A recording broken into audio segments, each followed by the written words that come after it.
Well, I hope everyone enjoyed that video, and I hope that helped to answer some questions about what Oregon State is doing to help their students during these times and how to keep everyone safe while they're still taking college courses. And we're going to be talking about the current state of affairs, as we're calling it, or current state of education. So as many of you already know, most schools in Oregon are going virtual, at least until winter term, and it could continue even after that. Um, most classes are going to be held online, with the exception of a couple which may be hybrid, such as labs, especially science labs that require time in the classroom. Um, but again, that all comes back to each individual course and what it requires. So just make sure that if you're registered to any of those classes, especially classes that require a lab, that you're in communication with your professor so that you know whether or not that's going to be requiring you to go in person to do any lab projects. The other thing is that there's so much happening online. So I just wrote on there online everything, including advising, registrations, uh, the actual courses themselves, and even extracurricular activities. Um, Make sure you take advantage of everything that's out there and don't dismiss something just because it's online and you've never done it before. If you run into any troubles or have any questions, always ask for help. I wrote on there that communication is key. And for students who have been doing online education in the past, even before COVID, they can tell you that if you don't communicate your needs, you're going to fail. It's very easy to fall through the cracks when you're not communicating with your professors, when you're struggling, um, if a link isn't working in the class or you're not understanding a concept or something's not working for you, you really do need to speak up.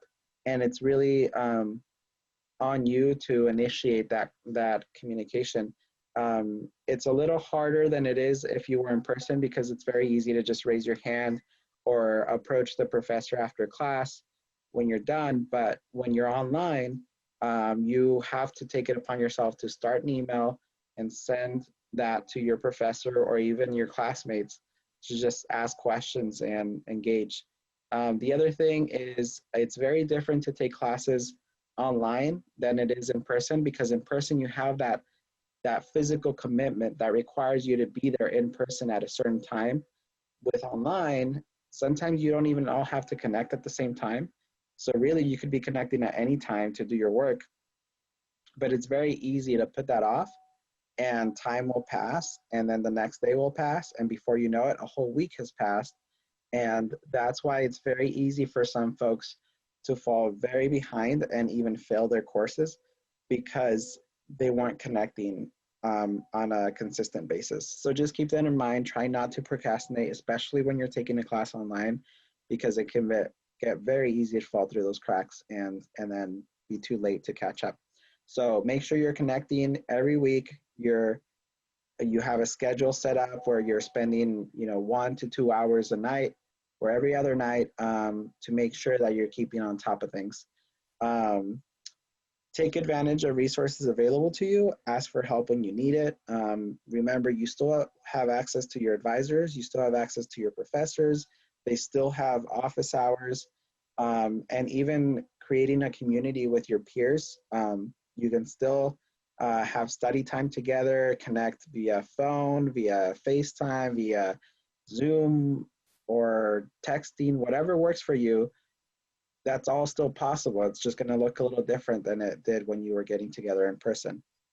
Um, and then we wanted to go into some tips for taking classes online. As I've stated before, I think two of the biggest keys are communication and time management. And that also works in person, but especially when you're taking classes online.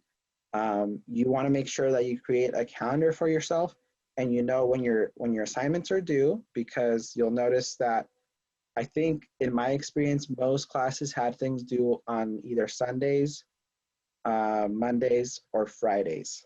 So keep that in mind. Make sure you're not missing deadlines, that you have a calendar of when you're going to be connecting and you stick to that. Because like I said before, it's really easy to procrastinate, put things off, and then before you know it, it's too late to catch up. Um, and I think that's pretty much all I got for you. Jennifer, do you want to say anything on that topic? Nope, I think you know what, your tips were just really important. The time management and setting a schedule and setting aside time and sticking to it so that you kind of have a schedule. Because that's the other piece about an online system is that it's really hard to have a consistent schedule. And the more you can do that, the more you're going to be on top of things and keep up with things.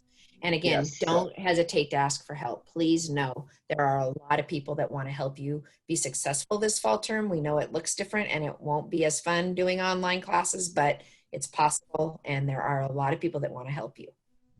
Yeah, and actually that reminded me. So on top of communicating and actually initiating conversations, another big piece is actually checking messages that you receive. So make sure you're checking your inbox, your email inbox, maybe 2 to 3 times a week at least, just to make sure that you're giving prompt responses to whether it be your professor or your peers or anyone at the college who might be trying to reach you. They may be trying to reach you through email, and that's very important to keep checking because they will get frustrated with you if time passes and there was something important they were trying to communicate to you and they never heard back. So make sure you are checking those message boards and those emails for your courses. And with that, we're going to go ahead and conclude tonight's College Talk Tuesday. It was a really short one, but we do want to let everyone know that we're here to help. So if you have any questions, need any assistance, I know that right now a lot of students are still working on getting their class registrations or trying to figure out any little issues with financial aid or their admissions process. If you're feeling stuck, and this doesn't have to be just at OSU, if you're going to a community college or anywhere else, let us know. We'll do our best to help or connect you with someone who can help. Um, with that, take care, be safe, and take it easy.